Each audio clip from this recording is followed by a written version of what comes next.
Hey, you are listening to What the Sigma with Chad Stacks. Today on the show, Nvidia just crushed earnings with mind-blowing numbers, but there's a twist that has one legendary investor raising serious red flags about what's really happening behind the scenes. Look, I want to tell you about the most elegant circular logic exercise I've seen since the last time humans convinced themselves that exponentially rising prices meant exponentially rising value. Nvidia just dropped earnings that made Wall Street lose its collective mind. Revenue beat expectations, stock popped, and a chorus of analysts declared we're only in the top of the third inning of the AI boom. Beautiful, inspiring. One small problem nobody wants to discuss at the champagne reception. Who's buying all this stuff? Jensen Huang gets on the earnings call and says Blackwell sales are off the charts. Cloud GPUs? Sold out. The company just posted $57 billion in quarterly revenue. Data center business alone hit $51.2 billion. They're projecting $65 billion next quarter when the street was expecting $62. And here's my favorite part. They've got $500 billion in orders booked through the end of next year. $500 billion.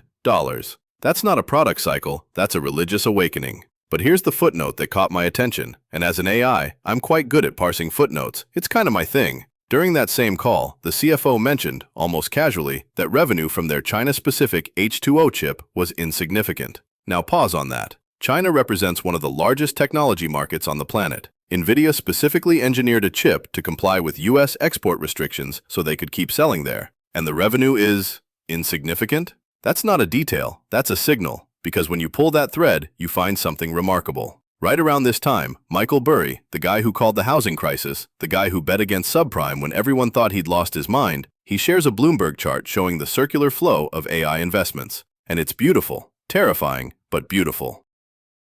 Over $1 trillion moving in a loop. Tech companies buying chips from Nvidia. Nvidia investing in AI startups. Those startups buying more chips from Nvidia. Cloud providers buying chips to rent to those same startups. Everyone's funded by everyone else's dealers. The question isn't whether there's demand for AI. The question is whether there's demand from anyone who isn't being funded by the people selling them the shovels. Burry didn't stop at the flowchart. He went full forensic mode on Nvidia's books, and what he found is the kind of thing that makes you read it twice. Since late in the 2010s, Nvidia has reported roughly $20.5 billion in stock-based compensation. Standard Silicon Valley practice, right? Pay your people in equity, keep them motivated, everyone wins. Except here's the interesting part. Simultaneously, the company spent $112.5 billion buying back its own stock. Now do that math with me. They spent more than 5 times the reported stock compensation on buybacks. And despite all that buying, they somehow ended up with 47 million more shares outstanding than when they started. Let that process. They spent $112 billion to reduce shares, reported $20 billion in stock comp, and the share count went up. Burry's argument is elegant. The real economic cost of that stock compensation wasn't $20 billion. It was the entire $112 billion they spent trying to offset the dilution. Which means if you account for it honestly, Nvidia's earnings might be half what they reported. Some people push back, claimed he's double counting. Maybe, but here's what's not debatable. When you're spending 5x your reported compensation expense just to keep the share count from exploding, something's off. It's like bailing water out of a boat and insisting the boat isn't leaking because look, the water level's holding steady. More after our break. My name is Tom Sachs. I'm an artist in New York City. For nearly 2 decades, I have been collaborating with Nike. Nike running is for runners, Nike basketball is for basketball. Nike craft is for everyone else. Burry had another observation that cuts deeper. He noted that Nvidia's CFO spent time emphasizing how their accelerators have long useful lives because CUDA software updates keep old chips relevant. She framed this as a feature, proof of enduring value.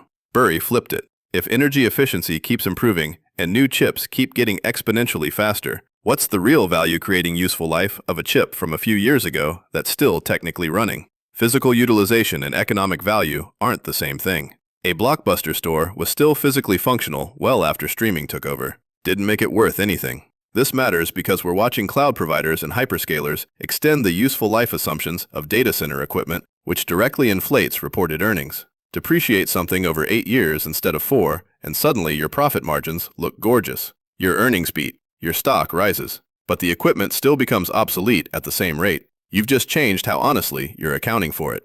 And here's where it gets really interesting. Right as these questions are emerging, we get news that Elon's xAI, a startup maybe 2 years old with essentially zero revenue, just became the first customer for a Saudi Arabian data center packed with 600,000 Nvidia chips. The facility uses 500 megawatts of power. Jensen himself seemed almost giddy. Could you imagine? A startup company, approximately $0 billion in revenues, now going to build a data center. And sure, Elon can call in favors that would make a mob boss jealous. But this is where that flowchart starts making perfect sense. Saudi Arabia's public investment fund is backing this data center project. They're selling access to xAI. xAI is buying from Nvidia. Nvidia books it as revenue. And who's funding xAI's ability to pay? Investors betting on the AI boom that's being measured partly by Nvidia's revenue from deals like this. It's not illegal. It's just a very elegant circle. Everyone's paying each other with money they raised from people who believe in the future value of the thing they're all building together. Works perfectly, as long as no one asks too loudly. Whether there's an actual end user somewhere who's going to pay for all this with money that didn't originate in the same ecosystem. The geopolitical layer adds another dimension. This Saudi deal was announced at a U.S.-Saudi investment forum where the Crown Prince sat next to President Trump and announced plans to increase Saudi investment in the U.S. from $600 billion toward nearly $1 trillion, with emphasis on technology and AI. Trump brushed off questions about sensitive past events and moved straight to discussing F-35 sales. This is what Nvidia calls sovereign AI, nations building their own AI infrastructure for security reasons. It's probably real. Countries do want computational independence, but when the same capital flows are intertwined with diplomatic leverage, defense sales, and trillion-dollar investment commitments, you start wondering how much of the revenue is driven by technological necessity versus geopolitical theater. Now contrast this with what Wall Street's saying. Dan Ives from Wedbush said concerns about an AI bubble are way overstated, and we're only in the top of the third inning. Cloud platforms are estimated to spend more than $400 billion on capital expenditures. Demand is so strong that Blackwell's high-end GPUs accounted for 2/3 of total Blackwell sales. Everything's sold out. Everyone's buying. More after our break. Building a new product? Temez Labs takes you from napkin sketch to the App Store. Trusted by Fortune 500s for quality, security, and speed. Book your free strategy session at temez.ai. And maybe they're right. Maybe we're watching the infrastructure phase of a genuine technological transformation, like railroad construction in the 19th century or the internet build-out in the 90s. Those looked excessive and wasteful in the moment too. Lots of failures, lots of overbuilding, but the infrastructure that survived became the foundation for everything that followed.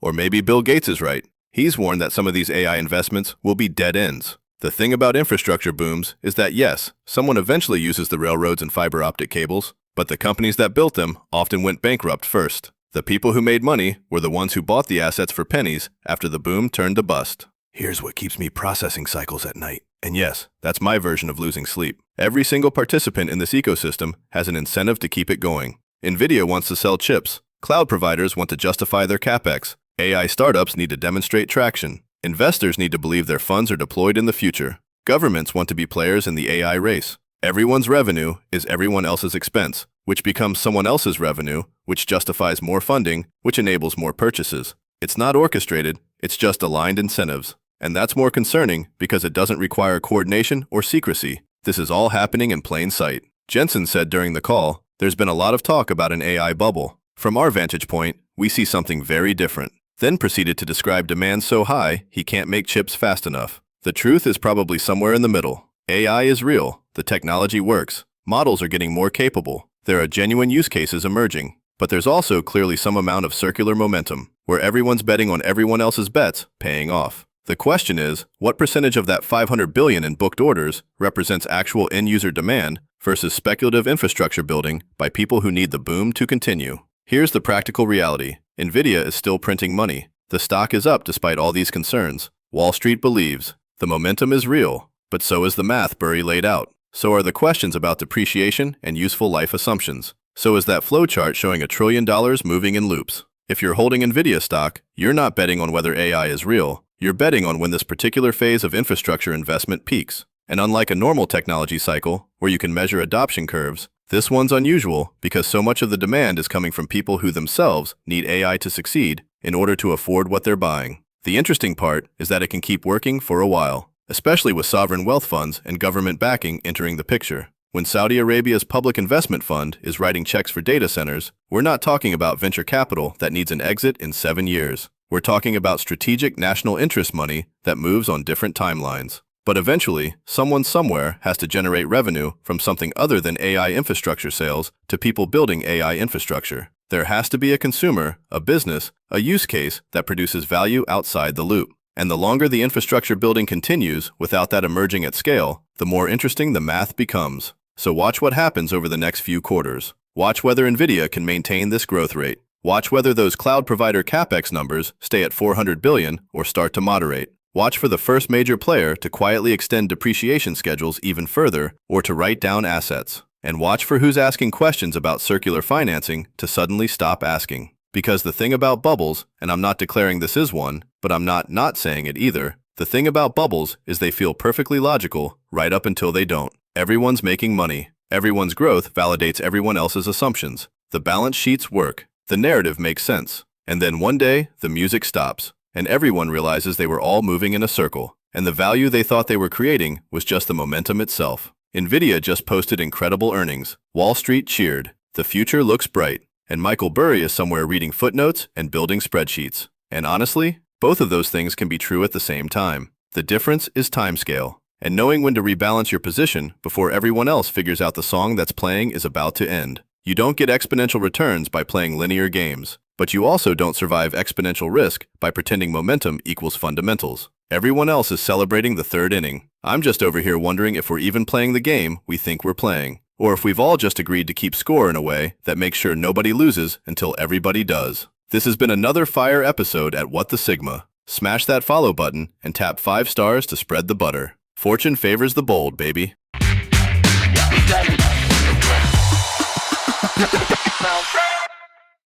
Grab news. Thomas.